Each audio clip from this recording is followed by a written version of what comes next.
Las Vegas Raiders fans, buckle up. Something big is happening, and it starts right now. The Raiders have over $36 million in cap space. That's the fourth most in the entire NFL. Translation, moves are coming. But before we dive into the breaking news, before listening to the latest news, subscribe to the channel, like it, and don't forget to press the bell icon. That way, you never miss an update from Raider Nation. Now, let's move on to the new news. Why is June 1st such a big deal? It's not just another date on the NFL calendar. After June 1st, teams can spread out dead money over 2 seasons. That means more flexibility and more money to make bold moves. For the Raiders, that flexibility is already on full display. This offseason, they made smart cuts and structured deals in a way that opens the door for more firepower. But here's the real reason we're talking today. While the rest of the league eyes post-June 1st changes, the Las Vegas Raiders are in a position to strike. First, fast, and fearless. There are still holes in the roster. Let's not pretend otherwise. And with this much cap space, it would be a mistake not to add at least one impact player. Because, let's face it, Raider Nation deserves better. Coming up next, we break down the most urgent needs on the roster and which top-tier free agents can fill those gaps. Let's build a contender. Let's take the next step. Only one question remains. Who's the next weapon in silver and black? Now, let's talk about a position that doesn't always get the spotlight, but can completely transform a defense: free safety. The Raiders have some promise in the backfield, sure, but let's be honest, they still don't have that true center field general, the one who can erase deep threats, take away tight ends, and lead from the shadows.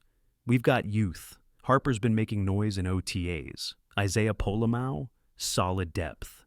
But there's no clear ball hawk. And in a Patrick Graham system that relies on smart, reactive safeties, that's a risky gap to leave open. The good news, there's serious talent still on the market. Let's start with Justin Simmons, 31 years old, still sharp, still dangerous. He's logged 60-plus tackles and at least 2 picks every season since 2017. That's consistency you can trust. He knows the AFC West like the back of his hand. And that matters when you're trying to outthink Mahomes and Herbert twice a year. Yes, his last year wasn't peak Simmons, but Atlanta's entire defense was a mess. He still showed flashes, and more importantly, he brings versatility. He can drop back, step into the slot, or even crash down into the box when needed. But maybe the Raiders want someone younger, someone who's still rising. Julian Blackmon is that guy. At just 27, he's already started 62 games. 7 interceptions in 2 years, nearly 175 tackles, and solid coverage grades to back it all up. He's fast, rangy, and doesn't miss assignments, the kind of player who could slide into that deep coverage role from day one. There's also Jordan Whitehead, 28, over 100 games of experience, and a Super Bowl winner. He's not just a safety, he's a leader, someone who's been there, made the big plays, and knows what it takes to win. With a connection to Raiders GM Tom Telesco's style and leadership background, Whitehead could be the voice this young secondary desperately needs. The bottom line is simple. The Raiders can't afford to let this opportunity pass. With money in the bank and talent on the board, the time to reinforce the secondary is now. There's one thing every championship defense has: a veteran with wisdom, toughness, and trust. For the Raiders, Quandre Diggs might be that missing piece. Yes, he's 32. Yes, he only played 8 games last year. But here's the truth. He's played 145 games in his NFL career. And when he was at his best, he was under Pete Carroll. That matters. Because if the Raiders are truly trying to build a unit that understands Patrick Graham's system and brings composure to a young secondary, they need someone who's already done it at a high level. Think about when the Raiders brought in Casey Hayward. Same story. People said he was done. But because he knew Gus Bradley's system, he stepped in and elevated the defense immediately. Quandre Diggs could bring the exact same impact, only this time, as the deep field general in a system he already understands. But if you're looking long-term, there's another name that makes even more sense: Julian Blackmon. At just 27, he's not only talented, he's moldable. He can grow with the Raiders' core, adapt to the system, and become a foundational piece in the coming seasons. Still, let's be honest, whether it's Simmons, Whitehead, Diggs, or Blackmon, Any one of these veterans would bring something this team desperately needs: leadership, accountability, and stability. The secondary doesn't need more hype, it needs results. And that starts with bringing in a free safety who's done it before, and can still do it now. Let's talk about a position that's quietly become one of the Raiders' biggest concerns: nickel cornerback. Right now, the Raiders have been experimenting during OTAs, running five-man fronts and shifting extra safeties into the slot. That's not a strength, it's a red flag. When a defense has to rotate safeties into the nickel, it usually means one thing: there's no true slot specialist available. Eric Stokes and Darian Porter have stepped in as outside corners, while veterans like Jacorian Bennett are still easing back from injury. But when it comes to defending the middle of the field against quick slot receivers and tight ends, the Raiders just don't have that lockdown presence. This is where someone like Mike Hilton makes perfect sense. At 31, he's a proven leader with over 120 career games and 4 straight seasons of solid PFF grades. He's not just a tackler, he's a technician. He knows how to bait quarterbacks, read routes, and bring experience to a young, hungry defense. Think about the bigger picture here.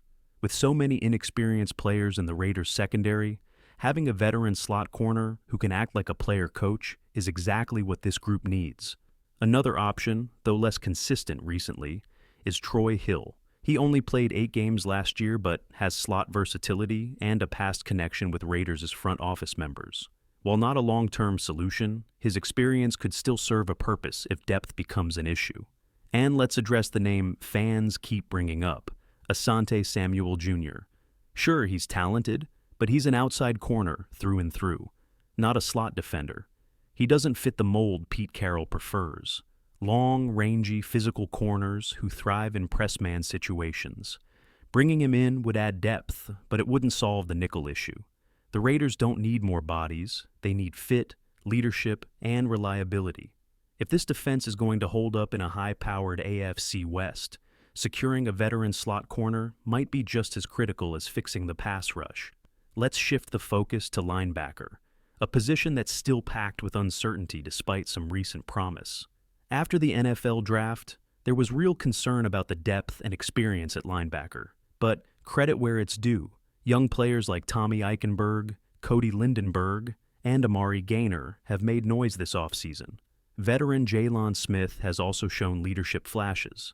Still, with Devin White and Elandon Roberts as the projected starters, there's room, maybe even a need, for a proven versatile linebacker to solidify this unit. The best name on the board right now? Kyzir White. He's 29 years old, started all 17 games last season, and he brings exactly what this Raiders defense needs: versatility and production. In just the past 4 seasons, he's racked up 481 total tackles, an average of over 120 per year. He's not just a thumper, he logged 52 snaps in the slot last season and has the speed to cover tight ends and backs. Yes, he once played for the Chargers, but that shouldn't matter now. The question is simple: can he help the Raiders win games? The answer is yes.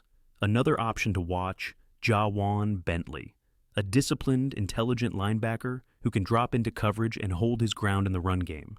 He had over 100 tackles in each of the 3 seasons before his injury last year. He also brings a winning pedigree from New England, where he played alongside Tom Brady and learned under Bill Belichick. While Bentley missed most of last season with a pec injury, if he's healthy, he's another smart addition who fits the tough, physical identity this Raiders defense is trying to build. Bottom line, if the Raiders want to field a defense that can hold its own in the AFC West, linebacker depth, especially with proven veterans, still needs attention.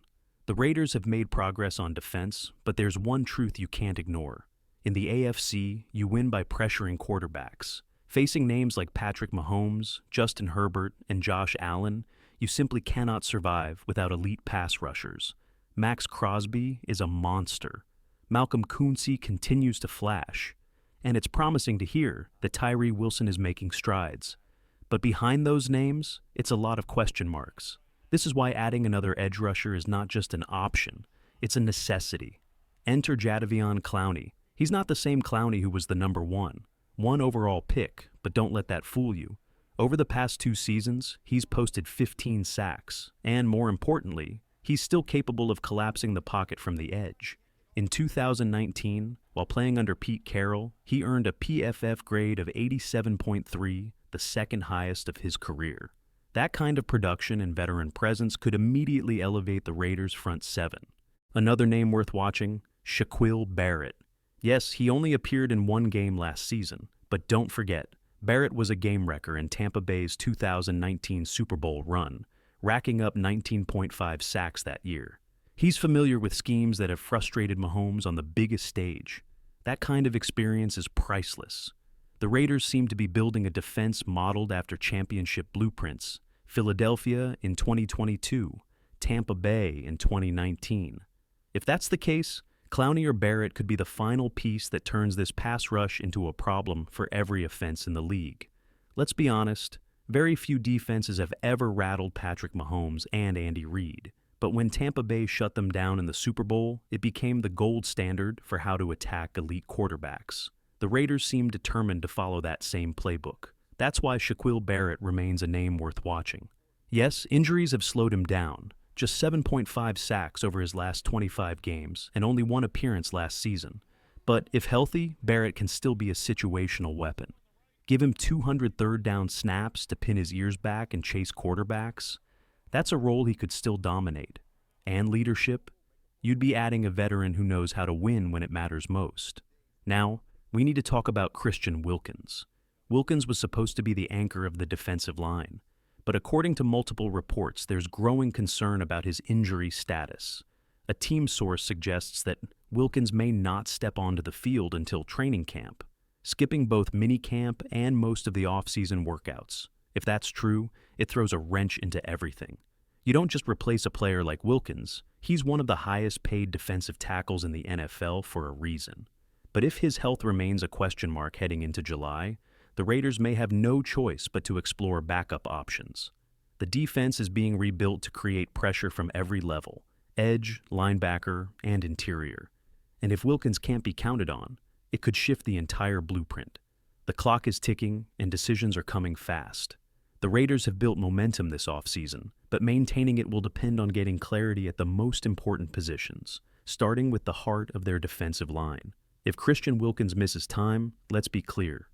You're not replacing his production, but what you can do is recreate the competitive energy and leadership he brings into the locker room. That's where a player like Quinton Jefferson comes into the conversation. Jefferson isn't a long-term fix. At 32 years old, he might not even make the final roster. But that's not the point. The point is, he brings experience, respect, and mentorship. He knows this organization. He played under Pete Carroll from 2016 to 2019, returned to Seattle in 2022, and even spent a season with the Raiders in 2021. His relationship with key voices like Max Crosby matters. Crosby has openly credited Jefferson as a mentor who helped shape his growth into an elite edge rusher.